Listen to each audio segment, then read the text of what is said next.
नमस्कार, मैं हूं हरवीर सिंह। हिंद किसान की बात में आपका स्वागत है। आज हम बात करेंगे सार्वजनिक वितरण प्रणाली यानी पीडीएस की। देश में पीडीएस की क्या अहमियत है, कैसे शुरू हुआ, उसमें कितने बदलाव हुए और अभी जो पीडीएस की व्यवस्था हमारे देश में है, क्या वो वाकई अपने मकसद पूरा कर पा रही है या नहीं कर पा रही है। अगर हम देखें, पीडीएस का इतिहास 1939 से माना जाता है, जब ब्रिटिशर्स ने गरीबों को सेकेंड वर्ल्ड वॉर के दौरान सस्ते दरों पर अनाज मुहैया कराया था। लेकिन हम अगर अपने आजाद भारत की बात करें तो 60 के दशक में हमें ये एक व्यवस्था बनती दिखती है, क्योंकि उसके पहले हम काफी कुछ आयात के ऊपर निर्भर थे। इसका एक पूरा पैकेज बनाया गया आत्मनिर्भरता के लिए। अच्छी वेराइटीज आया, किसानों ने ग्रो किया, एफसीआई बना। एफसीआई के साथ साथ पीडीएस, एक तरीके से 3 पिलर। किसान उत्पादन करता है, सरकार खरीद करती है एफसीआई के माध्यम से और सस्ते में जरूरतमंदों को राशन मुहैया कराती है। लेकिन उसमें धीरे धीरे बदलाव आए, क्योंकि बहुत सारे आरोप लगे करप्शन के, लीकेज के।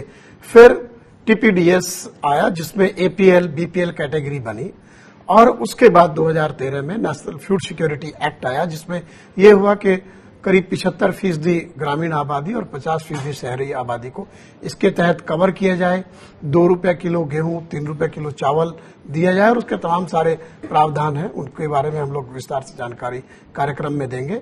तो ये पूरा मसला है। लेकिन अभी जो मौजूदा स्थिति है वो कई सारे सवाल खड़ी कर रही है और उनके ऊपर हम जानने की कोशिश करेंगे इस आज के कार्यक्रम में कि पीडीएस की मौजूदा व्यवस्था, जो उसमें बदलाव आए, नेशनल फूड सिक्योरिटी एक्ट, क्या वाकई देश के उन जरूरतमंदों तक इसकी पहुंच है, वो इसका फायदा उठा पा रहे हैं, या फिर ये जो बदलाव है या मौजूदा जो स्थितियां हैं वो उनके लिए अनुकूल नहीं है। तो क्या जरूरत है, किस तरीके का और सुधार की दरकार है। इन तमाम सारे मुद्दों पर बात करने के लिए मेरे साथ 2 खास मेहमान हैं। रितिका खेड़ा है, जो ग्रामीण अर्थव्यवस्था और सामाजिक सुरक्षा और राशन प्रणाली, इन सब के ऊपर उनका बहुत बड़ा काम है। और हाल ही में एक जो इनका आर्टिकल आया है रितिका का और अनमोल सोमांची का, उसमें कुछ ताजा आंकड़े वस्तु स्थिति को काफी हद तक साफ करते हैं। हमारे साथ दूसरे मेहमान हैं अंजलि भारद्वाज जी, जो मानवाधिकार कार्यकर्ता है और इन सब मसलों पर उनके काफी काम है और वो समझ रखते हैं। हम दोनों मेहमानों से बात करेंगे, उसके पहले देखते हैं एक छोटी सी रिपोर्ट।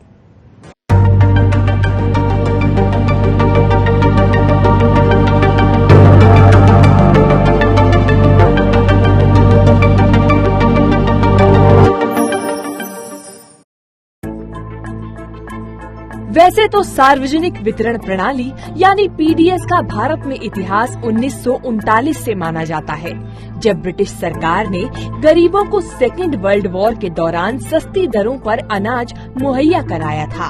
लेकिन आजाद भारत में पीडीएस की असल तस्वीर 60 के दशक में दिखी।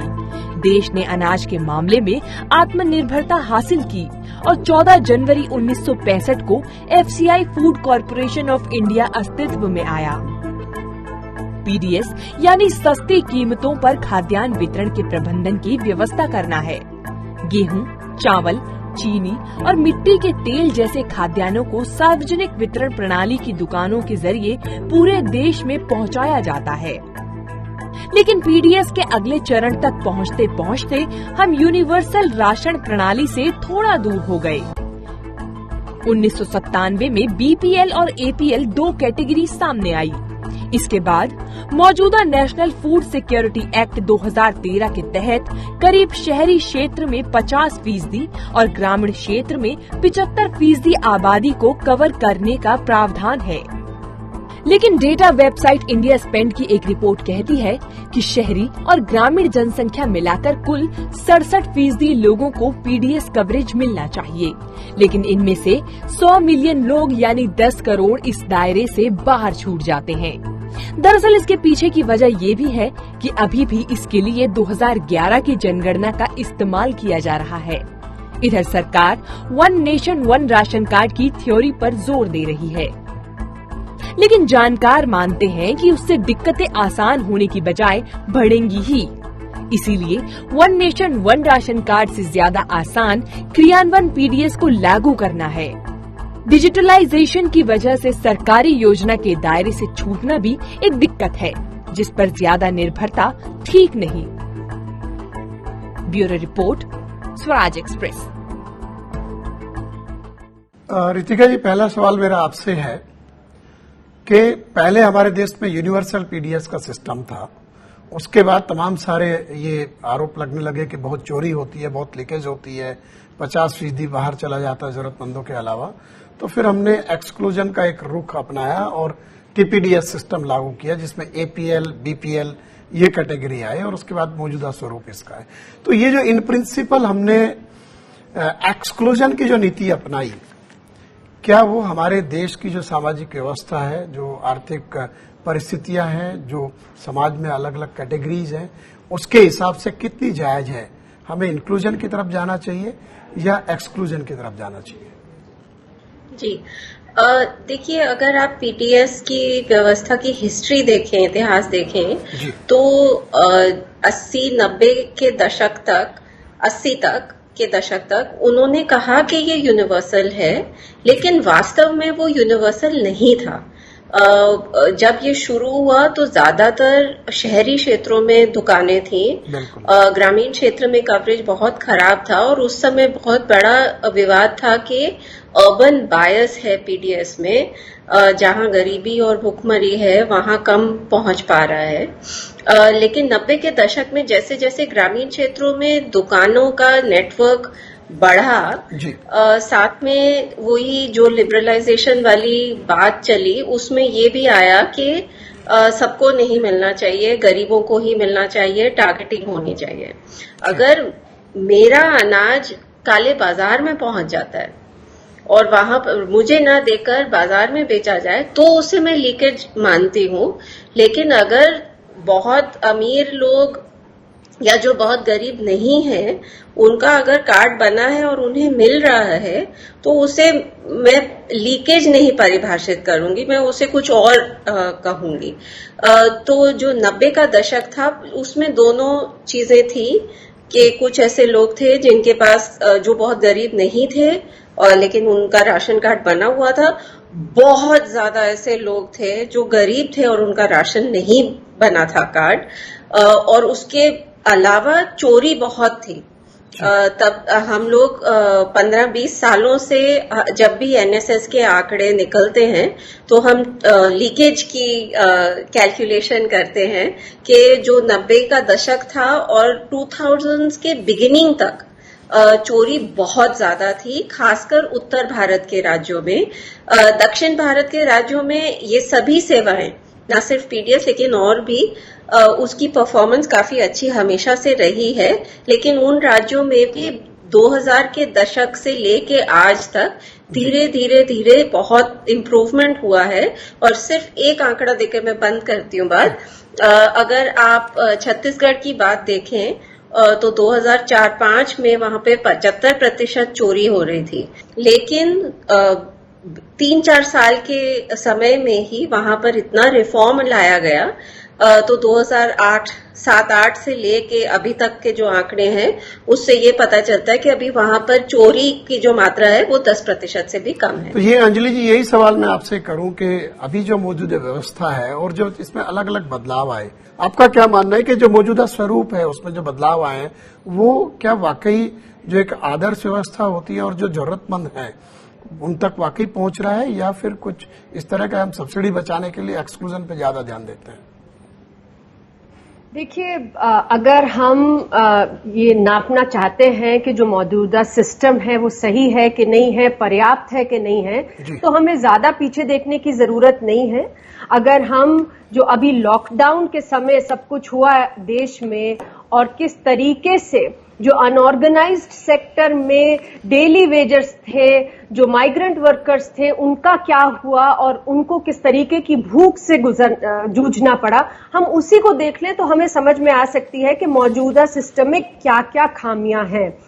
शुरू से ये बात रही है, रितिका ने पूरा जो डिटेल दिया है हिस्ट्री का, मैं उसको रिपीट नहीं करूंगी, पर जब कानून भी आया, खाद्य सुरक्षा कानून भी आया, ये बात बहुत स्पष्ट रही और रिपीटेडली कही गई कैंपेन्स के द्वारा, एकेडमिक्स के द्वारा, कि ये जो सिस्टम है टारगेटिंग का, ये केवल एक्सक्लूजन का सिस्टम बन के रह जाता है, क्योंकि जिन लोगों को सबसे ज्यादा जरूरत होती है राशन की, खाद्य सुरक्षा की, जब हम टारगेटिंग करते हैं तो ये बहुत समझ में आती है बात और दिख रही है हर चीज में कि टारगेटिंग करते समय जो सबसे जरूरतमंद है वो छूट जाते हैं, या तो उनके पास डॉक्यूमेंट्स ही नहीं होते जिनके बेसिस पे हम लोग टारगेटिंग करना चाहते हैं। आप ही लोगों का एक तो ताजा आर्टिकल ये कहता है कि जो आप लोगों ने रिव्यू किया है पीडीएस में कितने लोग दायरे में हैं, करीब 80-81 करोड़ लोग हैं नए कानून के तहत।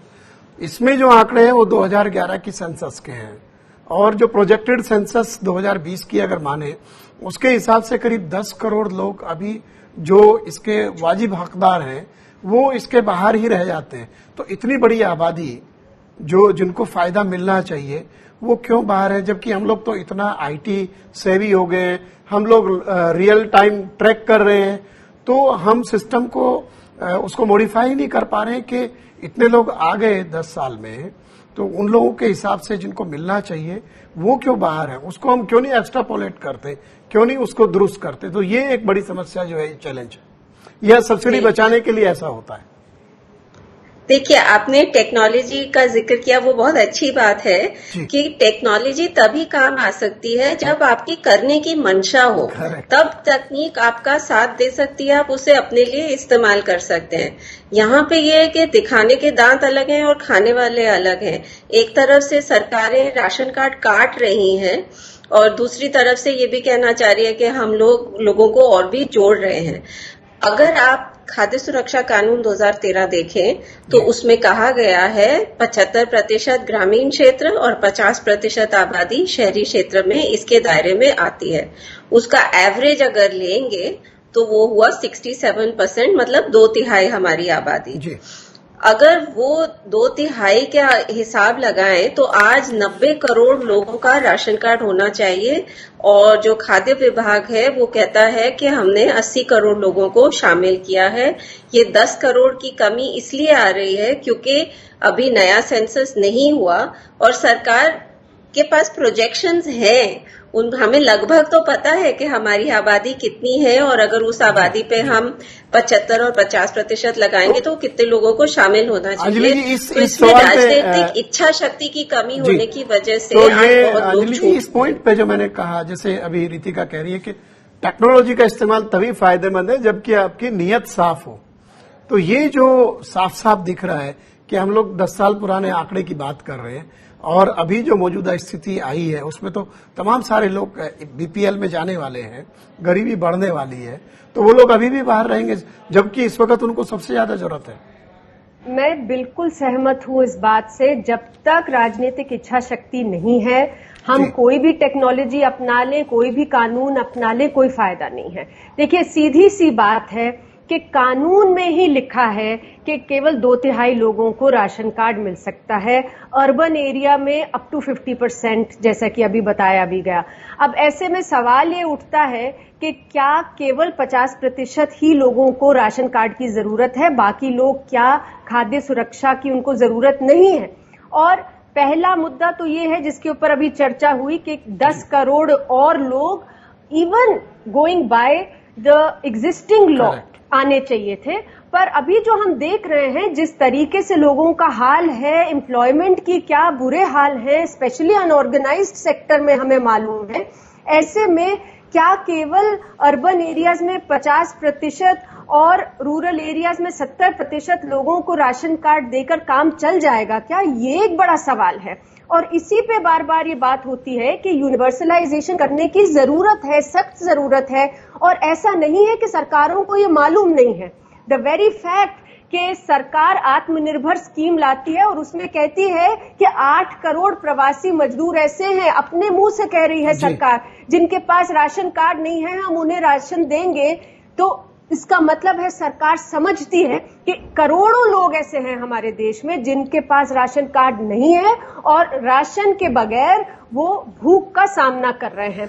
और दूसरी बात, इसमें मैं थोड़ा एग्जाम्पल देके अपनी बात को इसको खत्म करूंगी कि अगर हम दिल्ली में भी देखें, दिल्ली में मौजूदा 70 लाख के करीब लोग राशन लेते हैं और लगता है कि बहुत बड़ा फिगर है, लेकिन अभी जब लॉकडाउन के दरमियान दिल्ली सरकार ने ई कूपन शुरू करा और दिल्ली हाई कोर्ट ने उसमें हस्तक्षेप भी करा, तो तकरीबन 55 लाख लोग और ऐसे आए जिन्हें सरकार ने खुद माना कि ये भूख का शिकार हैं, हो सकते हैं स्टारवेशन का भी शिकार, और उन्हें राशन दिया। तो मतलब ये सारे लोग ऐसे हैं जिन्हें की राशन व्यवस्था में इंक्लूड करने की जरूरत है।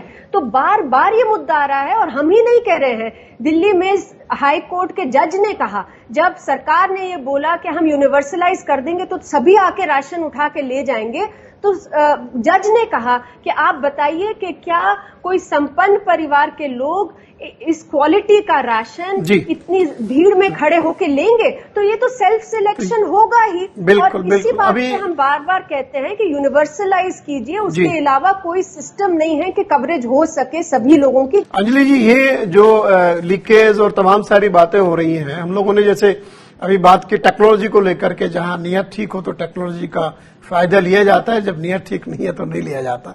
लेकिन ये बताइए कि जो पीडीएस सिस्टम में लीकेज और भ्रष्टाचार को रोकने के लिए टेक्नोलॉजी का बहुत यूज हो रहा है, बायोमेट्रिक का इस्तेमाल किया गया, आधार की सीडिंग की गई, और इसमें मौजूदा परिस्थिति में जैसे हमारे देश की जो अभी स्थिति है, सामाजिक परिवेश है, उसमें इस तरह की टेक्नोलॉजी भी एक्सक्लूजन का काम नहीं कर रही है। हम लोग तमाम सारे इस तरह के फोटो देखते हैं कि गांव में लोग छत के ऊपर खड़े हैं, पेड़ के ऊपर जाकर के आप बायोमेट्रिक दे रहे हैं कि किसी तरीके से कनेक्शन आ जाए, राशन मिल जाए। और पिछले दिनों झारखंड में और कई जगह इस तरह की भुखमरी से मौतों की खबरें आई कि राशन कार्ड था लेकिन उनको नहीं मिल पाया। तो ये टेक्नोलॉजी का उपयोग यहां पर खासतौर से आइडेंटिफिकेशन में और सो कॉल्ड करप्शन को रोकने में जब बहुत ज्यादा, जरूरत से ज्यादा होने लगता है और जो व्यावहारिकता को दरकिनार कर दिया जाता है, तो क्या उसका नतीजा यही होगा कि लोग भूख से मरेंगे? आप मेरे से पूछ रहे हैं क्या अंजलि से? हाँ, रितिका जी आपसे। ठीक है। देखिए, सबसे पहला इसमें सवाल पूछने लायक ये है कि जो डीलर पहले मेरे से अपने रजिस्टर में 35 किलो पे हस्ताक्षर करवा के मुझे सिर्फ 10 किलो देता था, क्या वो डीलर मेरे से झूठा अंगूठा लगवा के 35 किलो का और मुझे 10 किलो नहीं दे सकता? तो ये जो आधार वाली टेक्नोलॉजी लाई है सबको चकाचौंध करने के लिए, वो एक्चुअली बहुत ही बेवकूफी वाला काम है, क्योंकि अगर वो चोरी वैसे करता था तो आज भी वो चोरी बहुत आराम से कर सकता है, और एक्चुअली वो टेक्नोलॉजी उसके हाथ में एक हथियार भी बन सकती है और चोरी करने के लिए। मेरा अंगूठा मैं लगाऊंगी और वो ठीक चल जाएगा तो भी डीलर मुझे कहेगा चल भाग जा, अभी अंगूठा रिजेक्ट हो गया तुम्हारा, तो वो मशीन में तो चढ़ जाएगा 35 किलो मेरा, लेकिन मुझे मिलेगा नहीं। तो ये टेक्नोलॉजी बहुत अलग अलग तरीकों से लोगों को एक्सक्लूड कर रही है, बाहर कर रही है, और इसका चोरी कम करने में बहुत कम योगदान रहा है। जो इम्प्रूवमेंट हुआ वो इससे पहले हुआ था, और यही टेक्नोलॉजी मैं कहना चाहूंगी one nation one ration card की रीढ़ की हड्डी बनेगी। अगर ये वन नेशन वन राशन आता है तो वो इसी टेक्नोलॉजी के बूते पर खड़ा होगा, जो टेक्नोलॉजी बहुत लोगों को ऑलरेडी एक्सक्लूड कर रही है। अगर मौका मिलेगा तो इस पर भी थोड़ा मैं बोलना चाहूंगी। जी, मैं ये सवाल मेरे पास है, मैं अंजलि जी आपसे ही पूछूं यही सवाल, जो टेक्नोलॉजी का जरूरत से ज्यादा इस्तेमाल है, जैसे दिल्ली का आप जिक्र कर रहे थे, या हाई कोर्ट में जाना पड़ा, यहां पर इन्होंने कहा ई कूपन आप लेंगे, डिजिटल जो आपका स्मार्टफोन के थ्रू आपको कूपन के लिए अप्लाई करना पड़ेगा, फिर लोगों को कूपन मिला, उनको उनके घर से 20 किलोमीटर 40 किलोमीटर दूर खाद्यान्न लेने का मौका दिया गया, वो वहां गए, उस दिन उनको नहीं मिला, फिर कूपन जो है वो यूजलेस हो गया, उसके बाद वो उसकी वैलिडिटी खत्म हो गई। तो ये जो इस तरीके के जो कदम उठाए जाते हैं और जरूरत से ज्यादा चीजों को जटिल करने का जो एक ब्यूरोक्रेसी का सिस्टम है, वो तो उल्टा नुकसान कर रहा है। देखिए, बार बार ये कहा जाता है कि हम टेक्नोलॉजी नहीं चाहते हैं, बल्कि मुझे लगता है बिल्कुल गलत अवधारणा है ये एक तरह से, क्योंकि टेक्नोलॉजी जरूर इस्तेमाल होनी चाहिए, क्यों नहीं लेवरेज होनी चाहिए, टेक्नोलॉजी जरूर होनी चाहिए, लेकिन अप्रोप्रिएट तरीके की टेक्नोलॉजी लेवरेज होनी चाहिए। देखिए, आज हर मैं कहूंगी कि अर्बन एरिया में रहने वाले तो शायद हर ही फैमिली के पास किसी न किसी के पास कोई ना कोई टाइप का फोन होगा। रूरल एरियाज में भी कवरेज बहुत है जी। सिंपल तरीके से लोगों को सशक्त करने वाली सूचना उन तक पहुंचाई जा सकती है। जरूरत यह है कि पारदर्शिता हो, टेक्नोलॉजी जब इस्तेमाल हो तो लोगों को सूचित किया जाए, एम्पावर किया जाए। उसकी जगह जब सरकारें टेक्नोलॉजी इस्तेमाल करती हैं ई कूपन की या ई पॉस की, जिसमें वो कहती हैं अब आप अपना अंगूठा लगाइए, ऐसा सिस्टम होगा जिसमें आप समझ ही नहीं सकते कि टेक्नोलॉजी में क्या हो रहा है, तो वो तो फिर लोगों को और डिसएम्पावर कर रही है टेक्नोलॉजी। ऐसी टेक्नोलॉजी को हमें लगता है बिल्कुल भी राशन के वितरण जैसी चीज में नहीं लाना चाहिए है।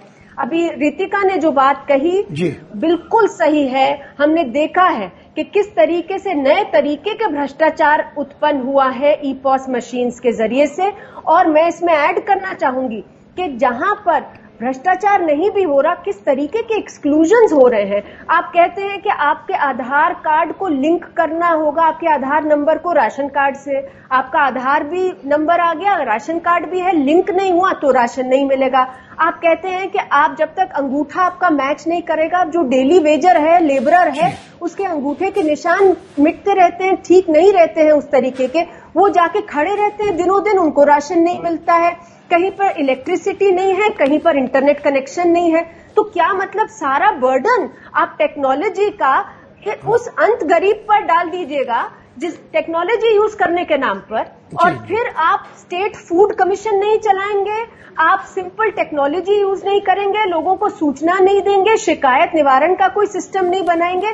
तो ये जो दोगलापन है, ये मुझे लगता है कि ये राजनीतिक इच्छा शक्ति की कमी को दर्शाता है और टेक्नोलॉजी के पीछे छुप के ये पूरा खेल खेला जाता है। तो ये बहुत जरूरी है कि टेक्नोलॉजी यूज हो, लेकिन एक और अगले सवाल पे मैं आता हूं, जो टेक्नोलॉजी जिसके पीछे काफी बड़ी चीज है, ये एक दो चीजें हो रही है जो नए विकल्पों के रूप में। एक तो डायरेक्ट बेनिफिट ट्रांसफर की बात हो रही है, उसमें भी टेक्नोलॉजी है, और कुछ लोग जो ज्यादा उदारवादी हैं वो फूड स्टैम्प की बात भी करते रहे देश में कि ये झंझटी खत्म कर दो।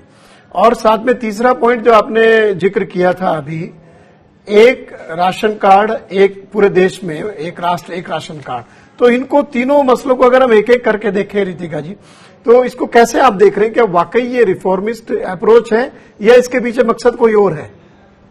जी देखिए, मैं अगर मुझे सरकार कहती है कि हम राशन के साथ साथ लोगों को नकद देंगे तो मुझे कोई दिक्कत नहीं है, लेकिन होगा ये कि सरकार राशन की व्यवस्था को बंद करना चाहती है और लोगों के हाथ में पैसा देना चाहती है। वो मेरे ख्याल से आज स्थिति हमारे देश में नहीं है। इन पिछले महीनों में अगर जन वितरण प्रणाली नहीं होती तो बहुत ज्यादा भूख से मौतें होती। वो दुकानें हर गांव में हैं, लोगों के लिए आराम से वहां से जाकर लाना आसान है, इसलिए वो बहुत उसने बचाव किया है। और मेरे ख्याल से जो अर्थशास्त्री पहले बहुत कैश का गाना गा रहे थे वो भी आज थोड़े चुप हो गए, उनको भी पीडीएस की अहमियत समझ आने लगी है। दूसरा जो one nation one ration card है, मेरे ख्याल से सरकार ने इसके बारे में बिल्कुल सोचा नहीं है। बहुत सारे जो प्रवासी मजदूर थे उनका तो राशन कार्ड ही नहीं बना है, तो वो portability one nation one ration लाने से उनको क्या फायदा? उसका फायदा तो उसको होगा जिसका राशन कार्ड बना होगा। सबसे पहली बात, इसलिए हम लोग कह रहे हैं कि इसका दायरा बढ़ाना बहुत जरूरी है, नए राशन कार्ड बनाने जरूरी है। दूसरा ये है कि अगर मैं तमिलनाडु में काम की रहने वाली हूँ, मैं बॉम्बे काम करने आती हूँ, तो क्या मुझे तमिलनाडु के हिसाब से राशन मिलेगा? वहां तो फ्री मिलता है चावल, साथ में दाल और तेल भी मिलता है, तो बॉम्बे में तो ये सब नहीं मिलता।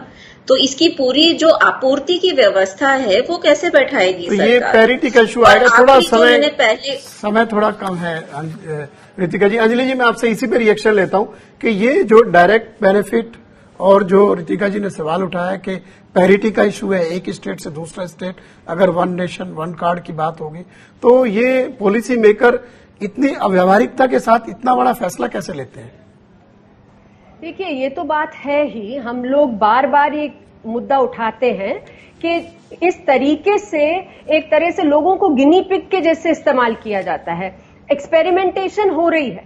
और जबकि मामला भूख का है, मामला खाद्य सुरक्षा का है, तो ये तो बहुत ही आपत्तिजनक चीज है ही। और इसमें बहुत सारे तर्क हैं क्यों लोगों को राशन मिलना चाहिए। आप देखिए, और राजनीतिक इच्छा शक्ति की बात वापस आ जाती है। हमारे देश में किस तरीके से गोदामों में खाना भरा हुआ है, सड़ने की नौबत पे है, क्या हाल हो जाता है मॉनसून्स में। उसको बांटने की बजाय सरकारें बार बार यही बात उठाती हैं कि हम ये टेक्नोलॉजी उठा लें, हम ये टेक्नोलॉजी तो ये क्यों नहीं सरकारें कहती कि हम सबको राशन देंगे, बढ़ाकर राशन देंगे।